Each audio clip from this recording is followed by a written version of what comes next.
Vamos a iniciar mencionando los mismos versos que mencionamos la semana anterior. Quiero que veas o que escuches o que leas conmigo cuál es el corazón de Dios para tu vida.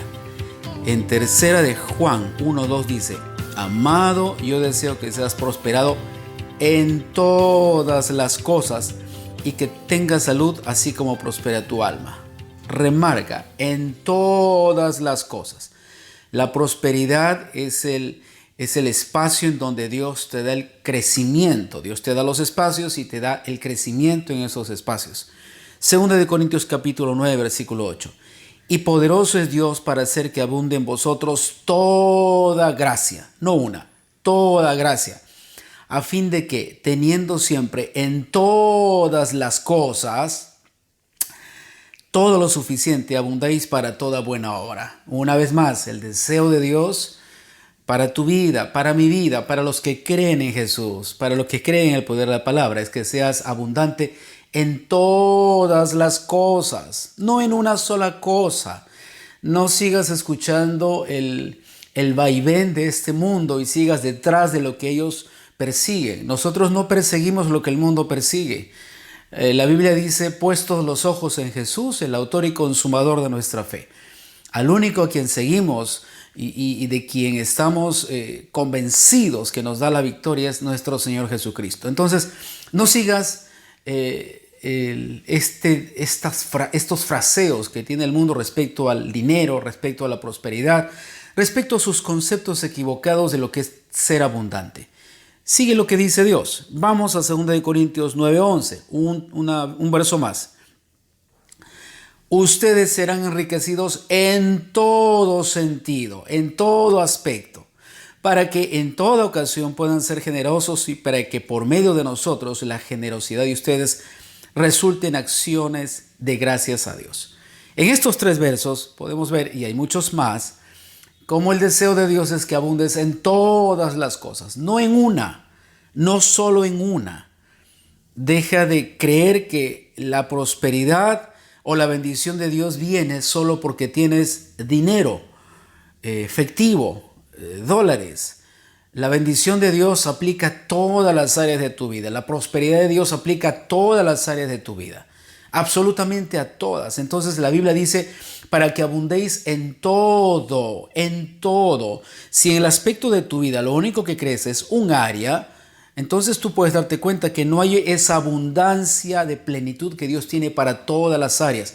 No puede ser que en una sola área puedas estar creciendo y desarrollando tu vida y puedas decir: bueno, por esta razón yo me considero próspero.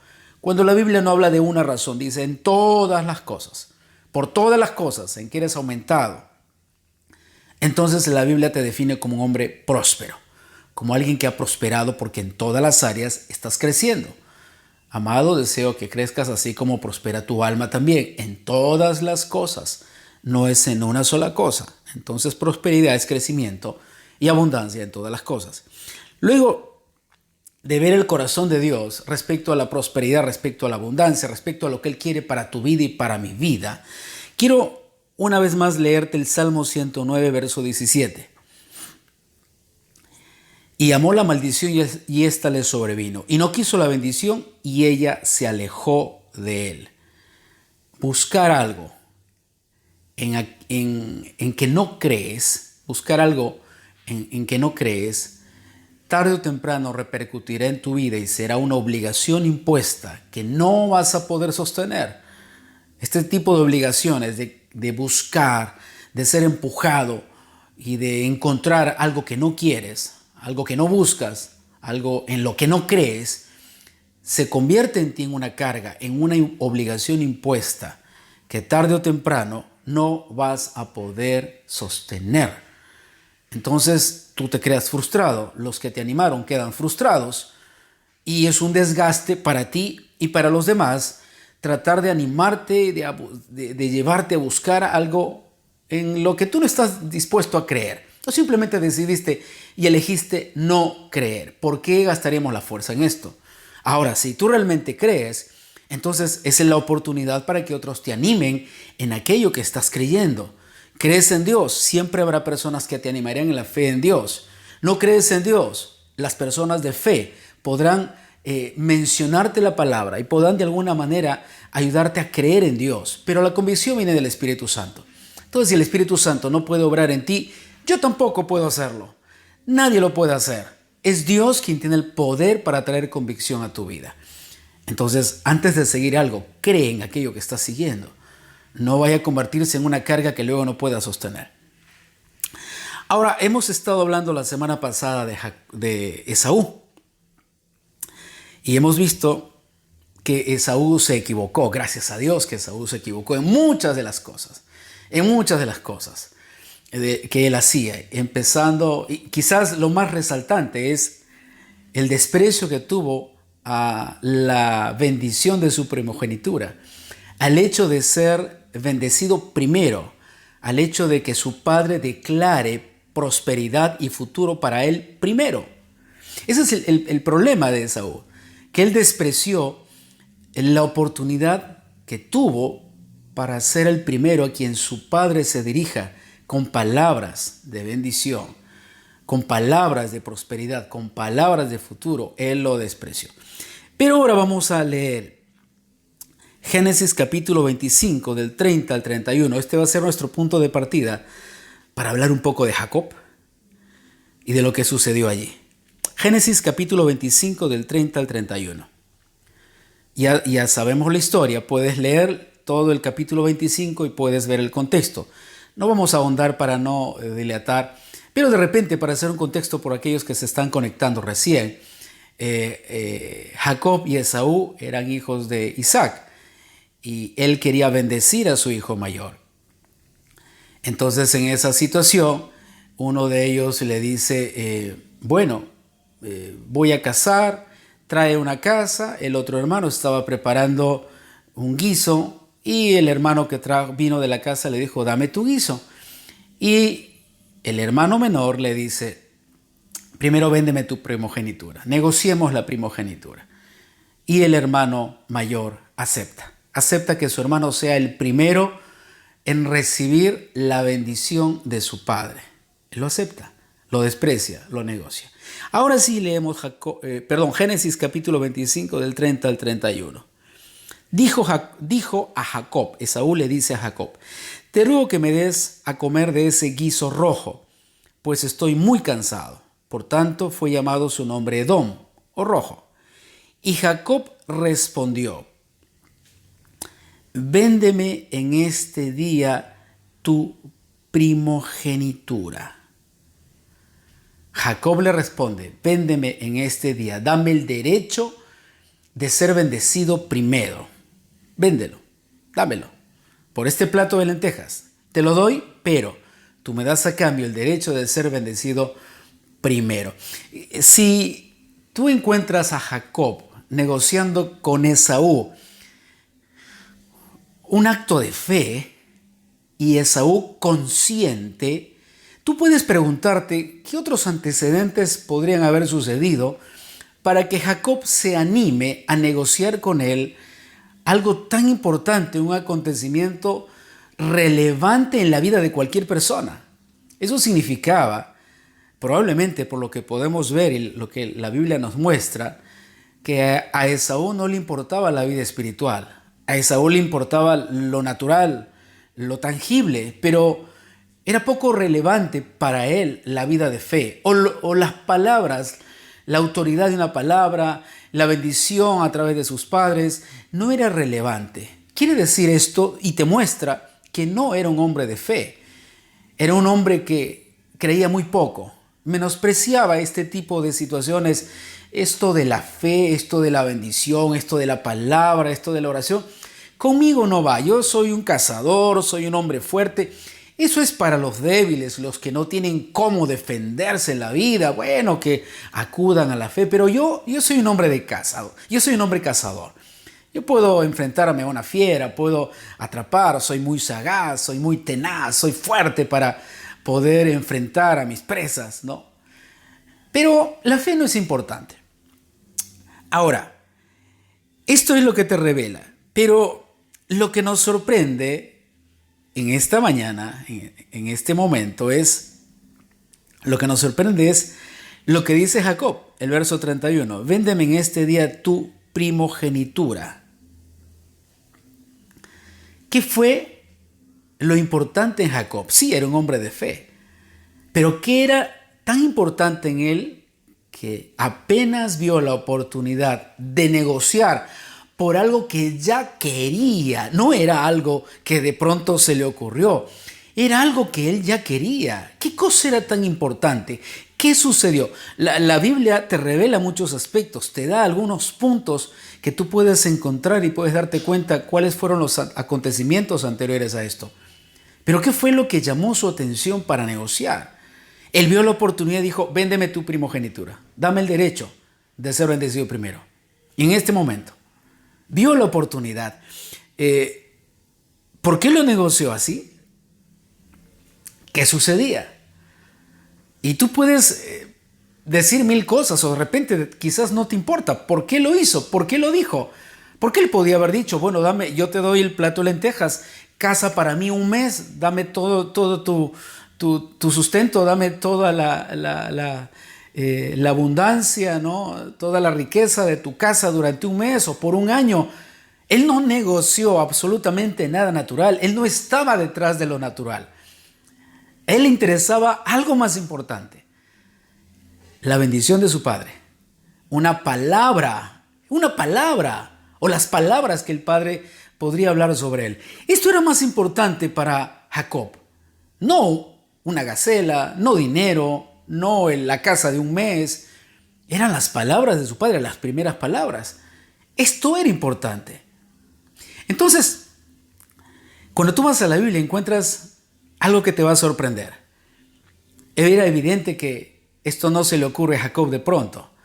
Algo había sucedido antes para que él, desde pequeño, pueda estar pensando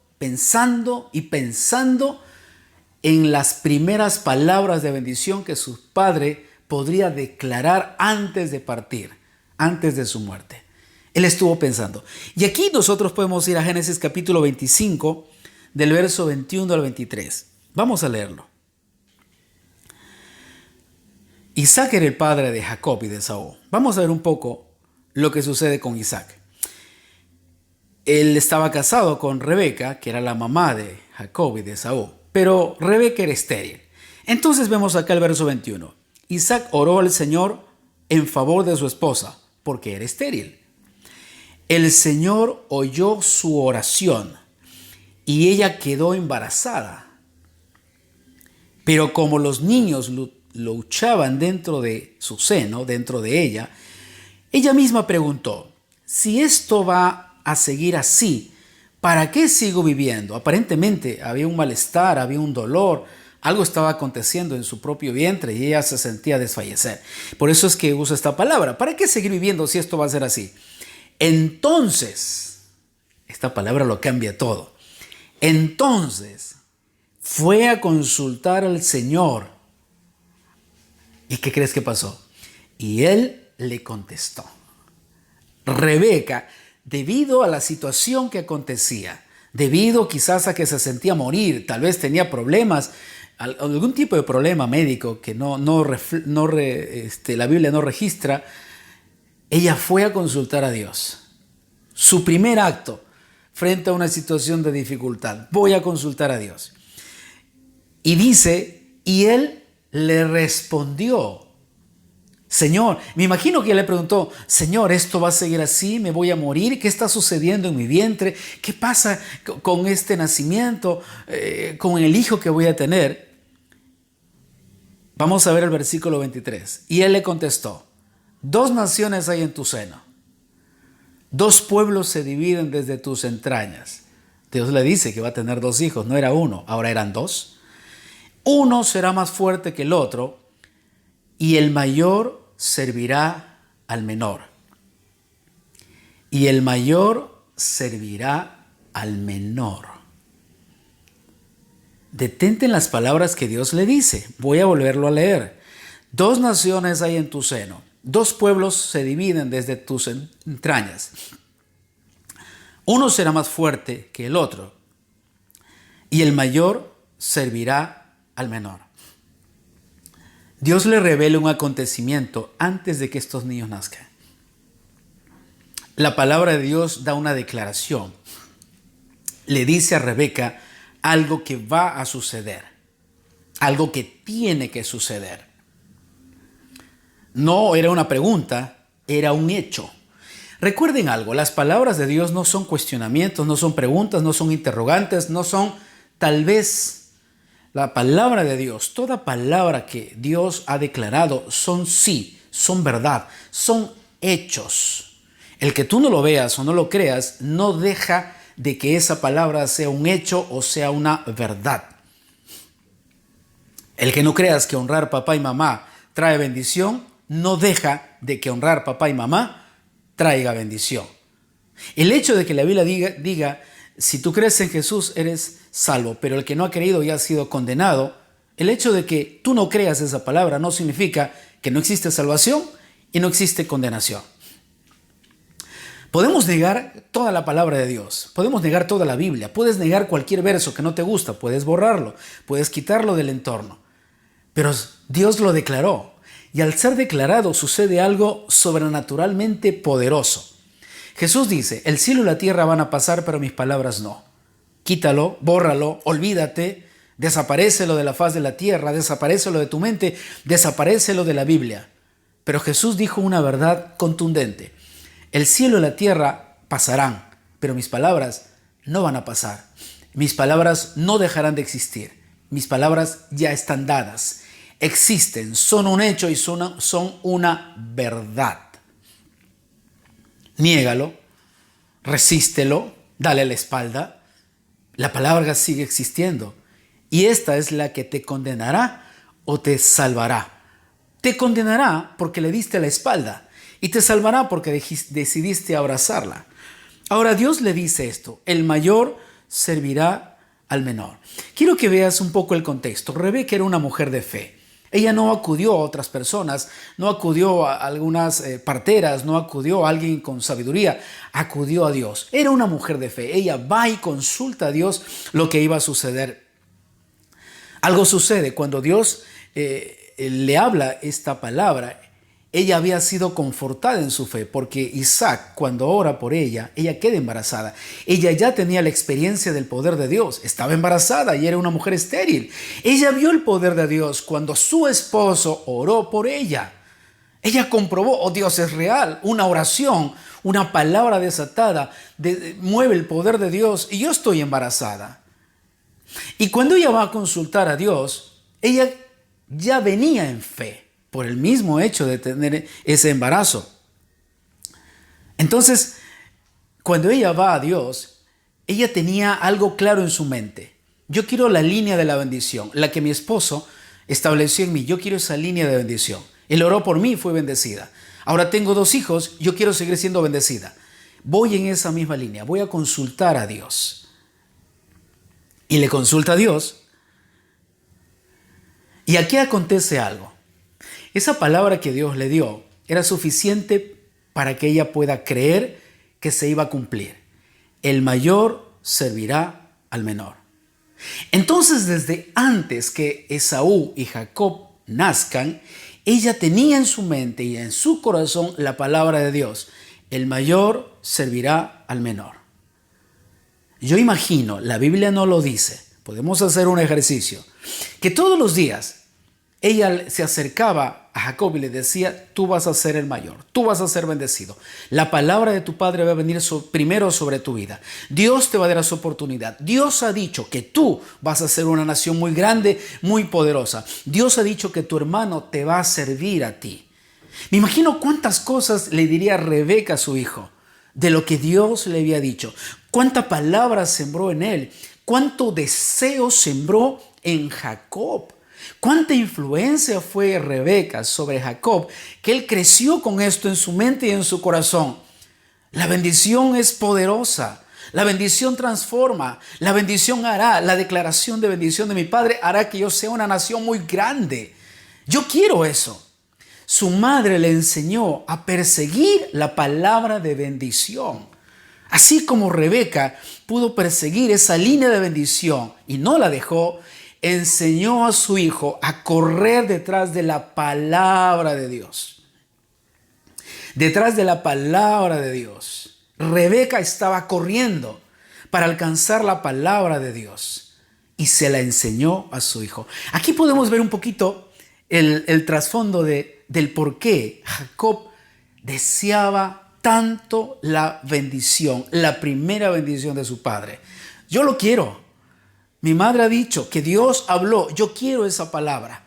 Yo voy a ir detrás de la palabra porque sé que se va a cumplir. Yo quiero ir detrás de aquello que se cumple. ¿Cuánta enseñanza? Ir detrás de aquello que sabes que se va a cumplir. Sabes que se va a cumplir. Entonces, aquí hay algo sorprendente. Yo no quiero verlo. Yo quiero estar en el momento de su cumplimiento. Había una mujer anciana, estoy recordando, Ana, una profetisa, y Dios le había dicho que no iba a ver la muerte hasta que vea al Mesías. Esta mujer era muy anciana, servía en el templo de Dios con ayuno, con oración, y llevan al niño al templo, a Jesús. Ella ve al niño, lo toma en sus brazos y dice: gracias, Señor, puedo ver al Salvador. Ella quería verlo. Ella no solo quería saber que algo sucedió, quería estar en el momento en que la palabra de Dios se iba a cumplir. Esto es maravilloso. Ver el momento en que la palabra se cumple. Esto es poderoso. Ahora, esta disposición la tenía porque amaba a Dios y porque ella perseguía la palabra, seguía la palabra. Vamos a Génesis capítulo 27 del 5 al 10. Rebeca oyó lo que Isaac le había dicho a su hijo Esaú. ¿Qué había pasado en este contexto? Isaac le dice a Esaú: ve al campo, caza una presa, prepáralo y me lo das de comer y luego yo te voy a bendecir. Era el momento. Isaac sabía que ya su tiempo de partida estaba muy próxima. Él iba a dejar esta tierra y era el momento en dar la bendición. Rebeca oyó lo que Isaac le había dicho a su hijo Esaú. Entonces, cuando Esaú salió a cazar un animal, ella le dijo a su hijo Jacob: escucha, es sorprendente. Oí a tu padre decirle a Esaú: caza un animal y prepárame una comida deliciosa, entonces te bendeciré en presencia del Señor antes de morir. Ahora, hijo mío, Rebeca dijo: esta es la oportunidad. Yo voy a ver el cumplimiento de la palabra de Dios. Yo estoy detrás de esto. Aparentemente, Isaac no estaba enterado de lo que Dios quería hacer con los dos hijos. Se lo había dicho a Rebeca porque él le consultó a Dios. Dice el versículo 8: ahora, hijo mío, escúchame, haz exactamente lo que yo te diga. Vete a los rebaños y tráeme 2 de los mejores cabritos. Con ellos prepararé el plato favorito de tu padre. Después, lleva la comida a tu padre para que se la coma y te bendiga antes de morir. Mira cómo Rebeca era parte de la palabra de Dios. ¿Es malo perseguir una bendición? No. ¿Es malo perseguir la palabra de Dios? No. ¿Es malo desear que la palabra se cumpla? No. Rebeca amaba el cumplimiento de la palabra. Era la oportunidad para que su hijo lo reciba. Y tú puedes leer toda la historia y tú vas a encontrar que Jacob accedió porque él siempre estuvo pensando la palabra de Dios, la palabra de Dios, la palabra de Dios. Dios me lo dijo, esto va a suceder. Dios lo ha dicho, esto va a suceder. Y yo quiero estar en el momento en que suceda. Tengo que estar pendiente, expectante porque Dios lo ha dicho. Dios lo ha dicho. Y toda palabra que Dios dice se va a cumplir. No sabemos el momento, no sabemos el tiempo, solo sabemos que se va a cumplir. Esto es lo importante, saber que se va a cumplir. Pues esto es fe. Y la fe no opera sin la paciencia. La palabra dice: por la paciencia se alcanzó las promesas de Dios. Es necesaria la paciencia. Es necesaria la paciencia para alcanzar las promesas. Él fue paciente, su madre fue paciente, pero la promesa estaba dada. Nunca se olvidaron de lo que Dios había dicho. No se olvidaron, porque Dios lo había dicho. Dios lo dijo. Dios me lo dijo a mí, Dios se lo dijo a él. Dios se lo dijo. Esto era lo importante. El momento. Si tú puedes leer la historia, Jacob se prepara, hace todo lo que su madre le dice, porque él también deseaba con todo su corazón la bendición de su padre, aun cuando él era el menor. Pero Dios había decretado ya que el mayor iba a servir al menor. Esto es lo que podemos leer en el verso, en Génesis 25, 21 hacia adelante. El mayor servirá al menor. Ahora, yo te digo, hay dos maneras de ver el cumplimiento de la palabra de Dios. Hay dos formas. Una es mirándola y otra es participando en ella. Tú puedes ver el cumplimiento de la palabra de Dios, pero tú solo lo has visto, tú no eres parte de ello. Pero el que participa de la palabra de Dios ve el cumplimiento de la palabra en su vida. ¿Qué satisfacción encuentras tú en ver lo que la palabra de Dios hace en la vida de otros? Solo sorprendente y decir, oh, Dios es real, pero tú nunca participas de ella. Un hombre escribió en la Biblia: joven fui y he envejecido, y no he visto justo desamparado, ni su simiente que mendigue pan. Dio una declaración de lo que acontecía a aquellos que confiaban en Dios. Dos maneras. Hay dos maneras de ver el cumplimiento de la palabra de Dios, de ver el poder en la acción. Tú la miras o tú participas de ella. En este caso, tú puedes darte cuenta que Rebeca participó, no miró. Yo participo de lo que Dios está hablando. Es que ella estaba siguiendo la palabra. ¿Cuál palabra? El mayor servirá al menor. Rebeca seguía la palabra de Dios. Jacob seguía la palabra de Dios. Cuando tú sigues la palabra de Dios, ves el cumplimiento de la palabra de Dios, porque tú estás presente cuando sucede. Sigue la palabra de Dios, no la cambies, al pie de la letra. Síguela al pie de la letra. Dios le dice a Moisés: habla a la roca para que salga agua. Era claro en la palabra de Dios. Ahora quiero que hables a la roca. Si la cumples, cúmplela, obedécela, tal cual te la han dicho. ¿Qué hizo Moisés? Agarra su vara y golpea a la roca y sale agua. Igual salió agua. Pero no obedeció tal como Dios le había dicho. No siguió el orden. Era hablar, no golpear. Y esa fue una de las razones por las que Moisés no entró a la tierra prometida, porque no lo hizo al pie de la letra. La Biblia enseña que Samuel era el profeta que Israel estaba esperando en otros tiempos, luego del tiempo de Jacob.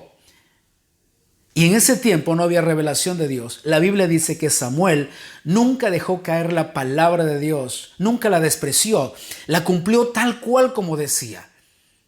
La vio, la siguió, la aprendió, la amó como estaba escrita.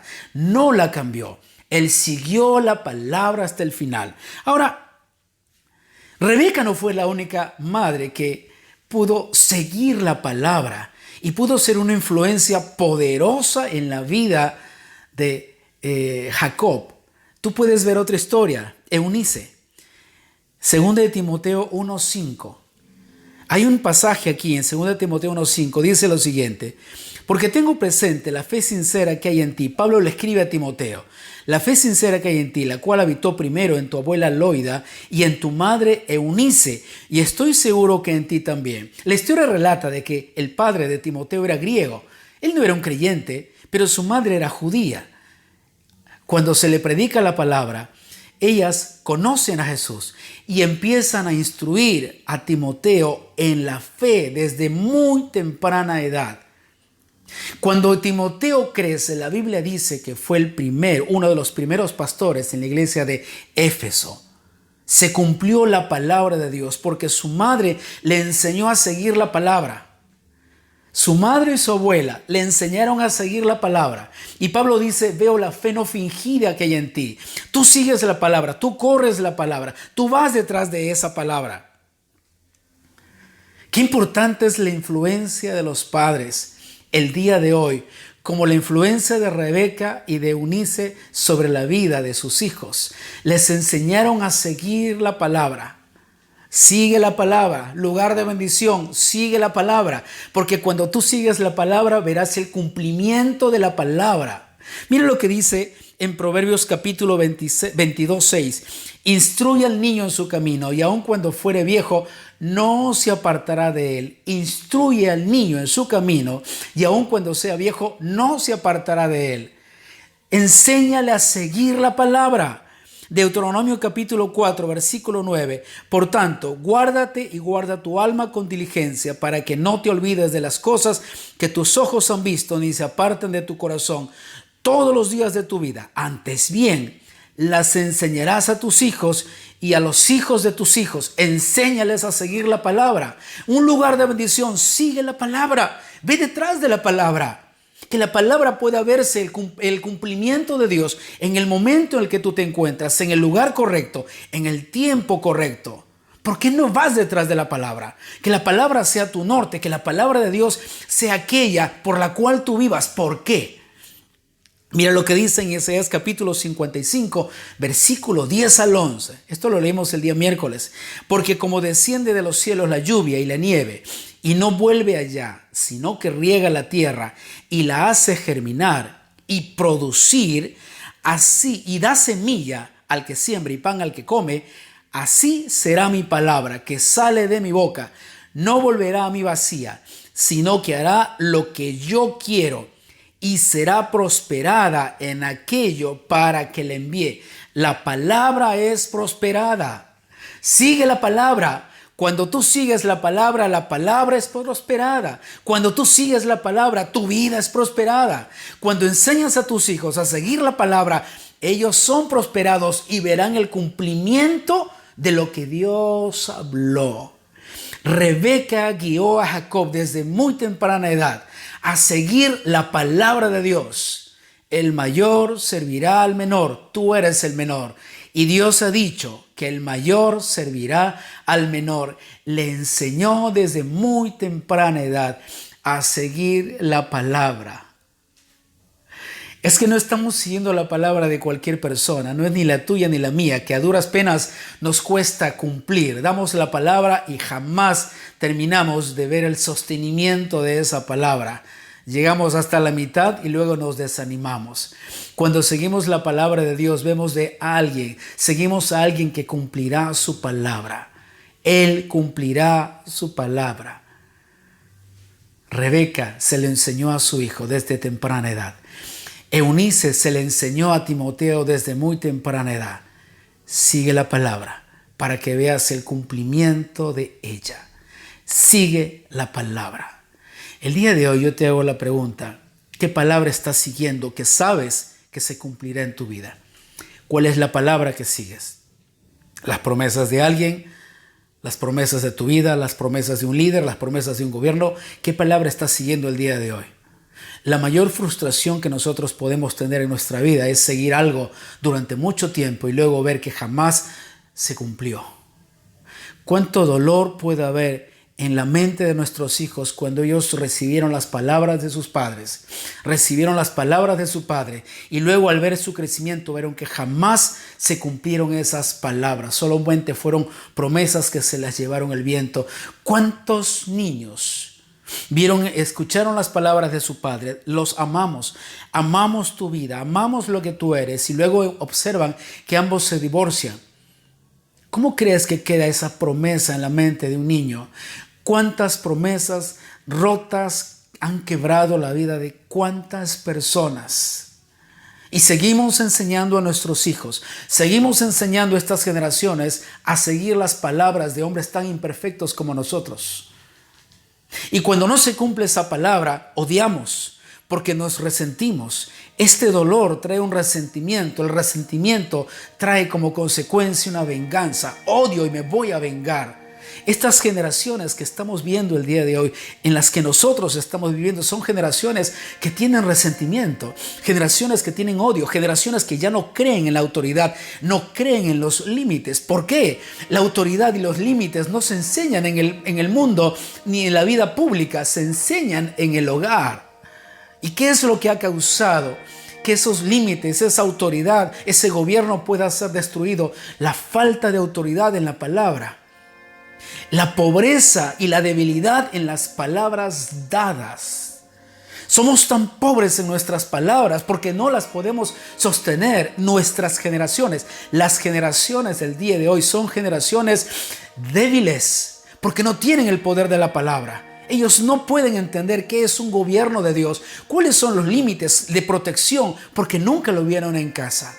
Pero hoy, si tú estás escuchando, tienes la oportunidad de volver a enseñar la palabra. Enseña a seguir la palabra. Instruye a los tuyos en la palabra. Diles que Dios no miente, que Dios dice la verdad y que Él lo va a cumplir en el tiempo correcto. Enséñales a ver el cumplimiento de la palabra. Nunca enseñas fe si primero tú no tienes esa fe. Que la palabra pueda cumplirse en tu vida para que tú enseñes a otros cómo tú eres el vivo reflejo y el testimonio del cumplimiento de la palabra de Dios. ¿Cuál era la autoridad en Rebeca para enseñarle a su hijo el cumplimiento de una promesa, de una palabra? Ella era el cumplimiento. Ella era estéril.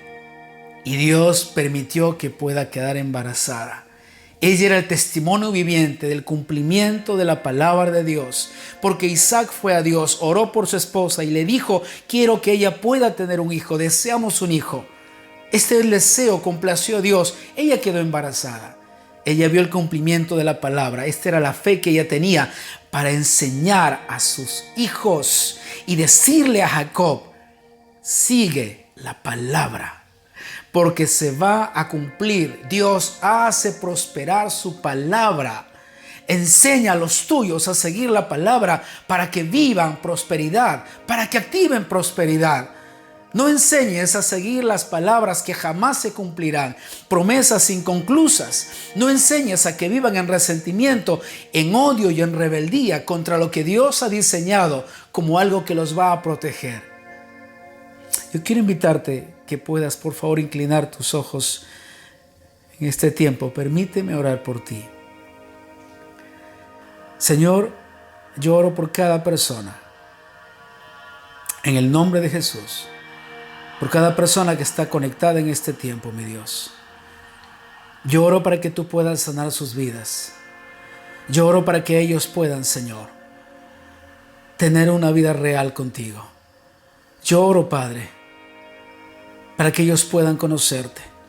Yo oro para que tú traigas sanidad por aquellos que han vivido tanto tiempo dolidos por palabras que nunca se cumplieron, por promesas truncadas, por palabras débiles de personas que declararon sobre ellos y que nunca pudieron cumplir esas palabras.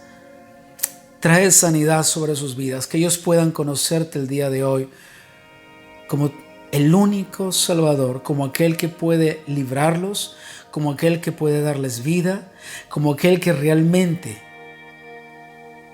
puede cumplir palabras y promesas en ellos.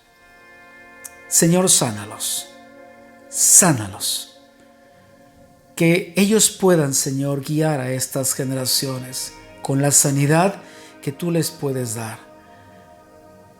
Que la sanidad que tú les das ahora, ellos puedan, Señor, entregárselo a aquellos que no te conocen. Yo oro por sus vidas, mi Dios. Sánalos.